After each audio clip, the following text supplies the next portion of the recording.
बहुत दिनों से इच्छा थी ये कि वसीम रिजवी साहब के भी घर में हो लूं। बीच में वो तकलीफ परेशानी में थे, मैं उनसे दिल्ली भी मिलने गया था, जहाँ न केवल बरेली बल्कि वसीम रिजवी साहब का दुनिया में एक अपनी पहचान है, अपना नाम है।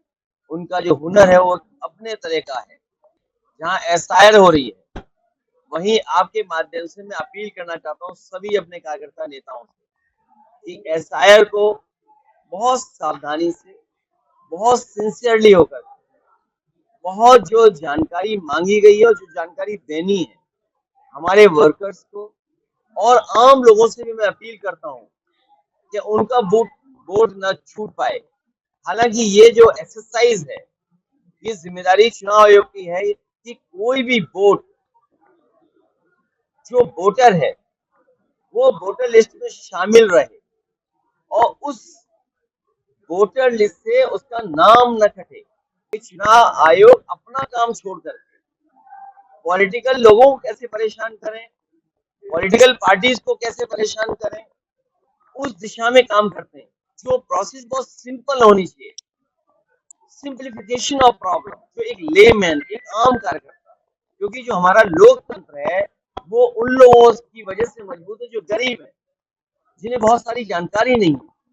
हम तो बहुत से ऐसे लोगों को भी जानते हैं कि जो बहुत बुद्धिजीवी हैं, पढ़े लिखे हैं, अगर वोट डालने जाएं तो कभी कभी राष्ट्रपति के वोट में भी गड़बड़ हो जाता है, राज्यसभा के वोट में भी गड़बड़ हो जाता है। इसलिए जब एसआईआर हो रही है, पूरा रिवीजन वोटर लिस्ट होने जा रहा है, तो बहुत सिंसियरली हम करें इसको, बहुत सावधानी से करें और एक भी वोट छूटे नहीं। हमें इससे डरना नहीं है, डटे रहना है, जिससे हम अपनी वोटर लिस्ट को ठीक कर सकते हैं। हमें उम्मीद है कि चुनाव आयोग समय समय पर चीजें कैसे सुधरे और बहुत कैसे हो, वो बीजेपी का आयोग न बन जाए। समाजवादी पार्टी नया विजन, न्यू इंडिया, उसको लेकर आगे बढ़ रही है। नई पीढ़ी के लोग, नई उम्र के लोग, नए लोग इस देश को कैसे और आगे बढ़ाएं, उस दिशा में काम करें। समाजवादी पार्टी भविष्य में बरेली के लिए अपना मैनिफेस्टो बनाएंगे। मान लीजिए यहाँ स्पोर्ट्स फैसिलिटी कैसे दें, लखनऊ में या और अन्य जगह पर बहुत बेटर फैसिलिटीज दी, उसका परिणाम ये हुआ कि आपका स्पोर्ट्स के प्रति लोगों का प्लस टीम्स को बहुत मौका मिला। बिहार में तेजस्वी मुख्यमंत्री बने जा रहे हैं, कोई कंफ्यूजन नहीं है। सबको जो प्रधानमंत्री जी ने कहा है उस पर भरोसा करना चाहिए।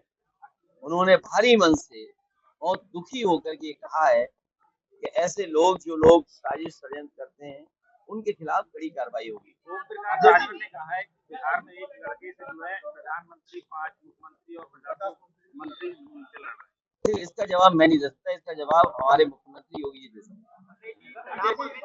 जो जवाब हमारे पत्रकार साथी मांगे तो जवाब मैं नहीं दे सकता, ये जवाब तो हमारे मुख्यमंत्री जी दे सकते हैं।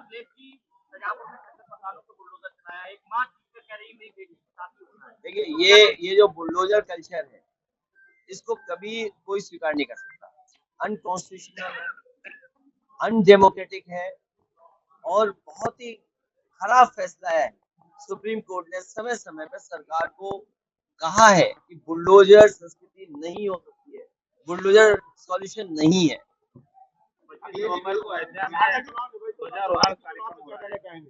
उससे क्या, वो तो कार्यक्रम चलते हैं। अब मान लीजिए नया साल आएगा, इसको कौन रोक लेगा?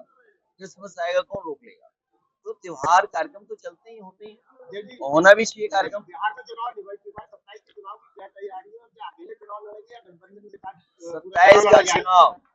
27 का चुनाव आप लोग जिताने जा रहे हो। कह रहे हैं स्कूलों में वंदे मातरम अनिवार्य किया जाएगा। वो देखिए, उनकी बात इसलिए मत मानो, जब उनकी कुर्सी हिलती है तो क्रिमिनल हो जाते हैं। आप यकीन करना, ये बात सीरियस लेना, अपने जैसा मत बनाना या न्यूज जैसी मत बनाना। जब भी उन्हें ये लगता है कि उनकी कुर्सी हटा दी जाएगी, क्योंकि एयरपोर्ट पे जाते समय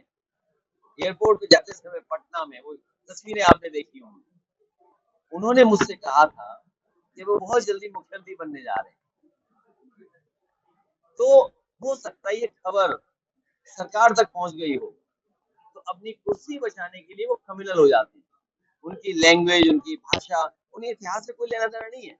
इतिहास में क्या लिखा हुआ है, इतिहास क्या था, बस उन्हें डिवीजन करना है। इसीलिए समाजवादी पार्टी विजन के साथ जा रही, डिवीजन के साथ नहीं जा रहे। हम एक विजन के साथ जा रहे हैं कि न्यू इंडिया कैसे बने, टेक्नोलॉजी को कैसे लगे।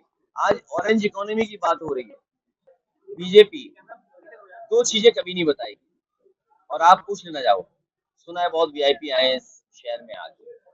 एक, जो राशन जिनको मिल रहा है उनकी पर कैपिटा इनकम क्या है, जो हमारे गरीब जिनको राशन दिया जा रहा है उनका पर कैपिटा इनकम क्या है।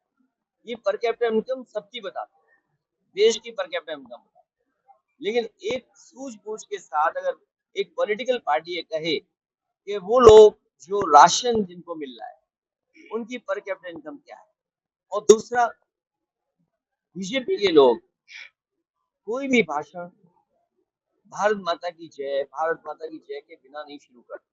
और अभी मेरे साथी कह रहे थे कि वंदे मातरम को लेकर के कुछ चीजें उन्होंने कही है। भारतीय जनता पार्टी वाले, हम मैं अपनी जिंदगी गुजर गई मेरी, जब मैं स्कूल में था, प्रेयर से लेकर के एंड तक हर दिन या फिर जनगण गाते थे या वंदे मातरम गाते थे, और सारे जहां से अच्छा भी गाते थे। किसी भी मिलिट्री स्कूल को आप देख लीजिए, किसी भी सैनिक स्कूल को देख लीजिए।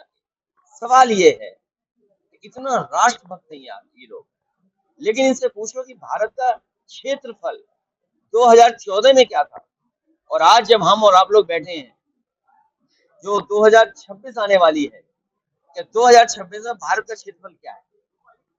ये मैंने लोकसभा में पूछा था, और मैं फिर पूछता हूँ आपके माध्यम से कि जो लोग ये नहीं बता सकते क्षेत्रफल, वो हमें इन्हीं चीजों में उलझा के रखेंगे, एसआईआर में या हिंदू मुस्लिम में। और ये सरकार से प्रायोजित है, बहुत सी चीजें गवर्नमेंट से प्रायोजित है। अगर गवर्नमेंट ही स्पॉन्सर करे कुछ चीजों को, तो आप कैसे बचोगे आप। तो गवर्नमेंट की जिम्मेदारी और आपकी भी जिम्मेदारी है कि हमें उम्मीद है कि सच पहुंचाएं। तो दो सवाल मैं छोड़ के जा रहा हूं आपके सामने, महंगाई का, बेरोजगारी का नहीं। जिन लोगों को राशन सरकार दे रही है उनकी पर कैपिटा इनकम क्या है, और हमारा क्षेत्रफल भारत का 2014 में क्या था और आज 2026 में क्यों है।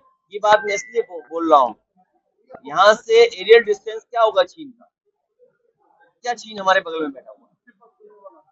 इस चीन को बीजेपी की सरकार ने जमीन भी दे दी और हमारा बाजार भी दे दिया। मेक इन इंडिया क्या होगा बताओ, ये सब लगा हुआ सामान सब चीन का है।